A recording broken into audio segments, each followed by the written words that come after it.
Nous sommes un peuple simple et pauvre. Bachar al-Assad nous a dirigés d'une main de fer pendant 40 ans. Eux, ils ont réussi à se foutre de nous. Ils ont attiré les gens avec de l'argent ou avec leur idéologie. Je suis furieux maintenant. L'armée libre syrienne s'effondre, tandis qu'Al-Qaïda s'impose en Irak et en Syrie.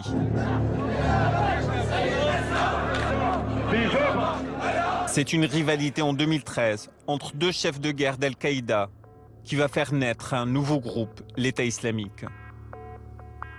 Et ceci sous le regard de leur chef, le numéro 1 d'Al-Qaïda, Ayman al-Zawahiri, successeur de Ben Laden.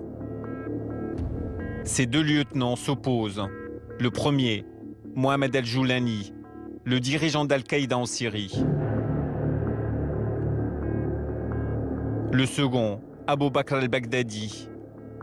Il était le responsable de la branche irakienne d'Al-Qaïda. Abu Bakr al-Baghdadi veut évincer son homologue en Syrie, Mohamed al-Joulani. Al-Joulani s'y oppose, il le déclare dans un communiqué.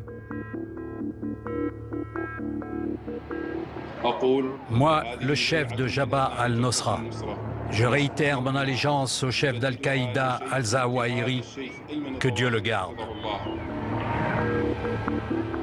Désavoué par les deux autres leaders, Abu Bakr al-Baghdadi décide de quitter Al-Qaïda.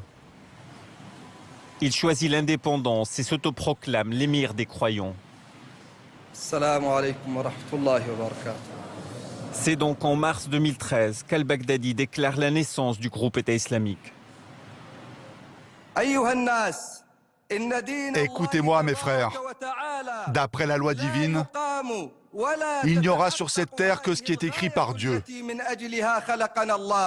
La charia doit être appliquée et les frontières doivent disparaître.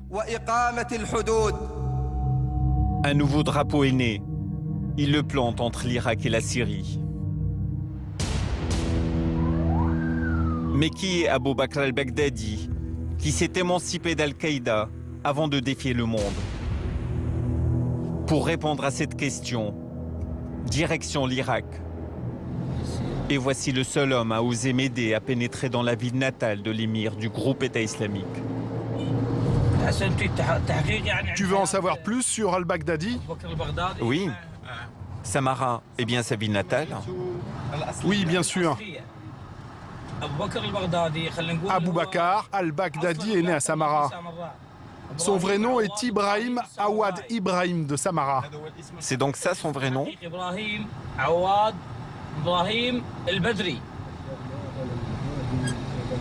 Regarde, ce sont les mères de famille de la ville. Abu Bakr al-Baghdadi a vécu dans une cité conservatrice située à 135 km de Bagdad. Et voici la première mosquée où il a été un imam. Jusque-là, aucune caméra n'a été autorisée à y pénétrer. Pourquoi la porte est fermée? J'ai envie de prier. Difficile de croire que celui qui est aujourd'hui l'ennemi public numéro 1 a démarré sa carrière derrière cette porte. Il avait une association pour enseigner le Coran. Il a enseigné ça aux tout petits enfants. C'était ça son travail? Oui, il apprenait le Coran aux enfants. Le chef du groupe État islamique qui commandite des attentats au Moyen-Orient comme en Europe, dirigeait ici, il y a quelques années, la prière de quelques fidèles. Il se mettait là pour faire son discours. Mon guide l'a connu. Il a suivi ses prêches et a prié à ses côtés. Abu Bakr al-Baghdadi, est-ce qu'il tenait à l'époque un discours extrémiste? Du tout. Son discours était mesuré, basé sur les préceptes de l'islam, le vrai islam. Il n'était pas violent, il ne poussait pas au meurtre. C'était un homme éduqué. Comment cet imam s'est radicalisé? À l'époque, al-Baghdadi était modéré. L'armée américaine, elle, pense le contraire. En 2004, soupçonné d'appartenir à Al-Qaïda, elle l'envoie en prison. Pourquoi a-t-il changé à votre avis? Il a changé quand les Américains l'ont mis en prison. Je suis sûr qu'il a subi des choses là-bas. Quand il est sorti, il était transformé. Il était devenu violent.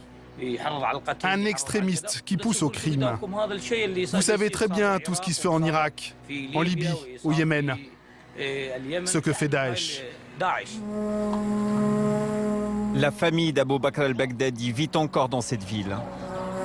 Personne ici n'ose s'aventurer sur son territoire sans y être invité. C'est le quartier de la famille al-Baghdadi. C'est une grande tribu. C'est l'une des 7 grandes familles de Samarra. Pour accéder à son quartier, je demande l'aide de l'armée irakienne. Après des heures de négociations, le colonel de l'unité de Samarra accepte de m'escorter. Chars et voitures blindées, un convoi exceptionnel pour accéder au fief de l'émir du groupe État islamique. Où êtes-vous? On va bientôt arriver. Mettez-vous en position sur la route. À Samarra, Abou Bakr al-Baghdadi ne manque pas de soutien. Ils sont 1700 à porter le nom de sa tribu, Al-Badri. Il n'a pas réussi à mettre la main sur sa ville natale, malgré sa puissante tribu. Il ne peut pas. Et si Dieu le veut, il ne pourra jamais. Samarra est un rocher difficile à prendre. Et d'ailleurs, on a repoussé les djihadistes à 15 km à l'est d'ici.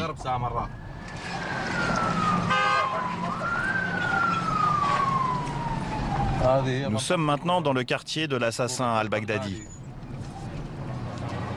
Au bout d'une impasse, voici sa demeure. Mettez-moi une voiture à l'entrée de la rue.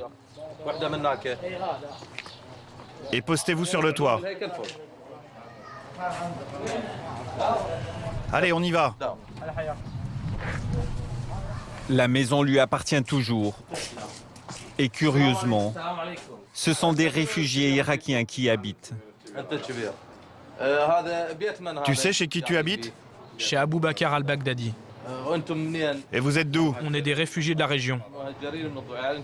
Pourquoi vous êtes des réfugiés? À cause de Daesh. À cause de Daesh. Et vous êtes installé chez al-Baghdadi, l'émir de Daesh. C'est une compensation pour vous. Al-Baghdadi a détruit notre maison. On vit aujourd'hui dans la sienne. Conséquence de la guerre menée par Abou Bakr al-Baghdadi, 5 millions de réfugiés sont sur les routes de l'exode. Ironie du sort, les membres de sa tribu tolèrent la présence de ces réfugiés, contre quelques billets verts par mois. À l'intérieur, rien d'exceptionnel. L'émir du groupe État islamique partageait ce 3 pièces cuisine avec sa femme et ses 4 enfants. Avant, c'était vide. Des gens nous ont offert de quoi nous meubler. À l'étage, des habitants d'un autre genre. Tout ça est modeste. Eh oui, c'est ça la maison d'al-Baghdadi.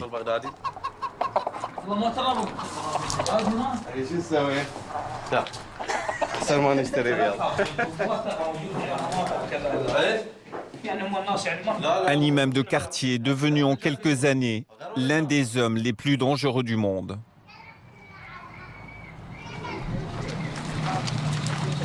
Comment expliquer cette ascension?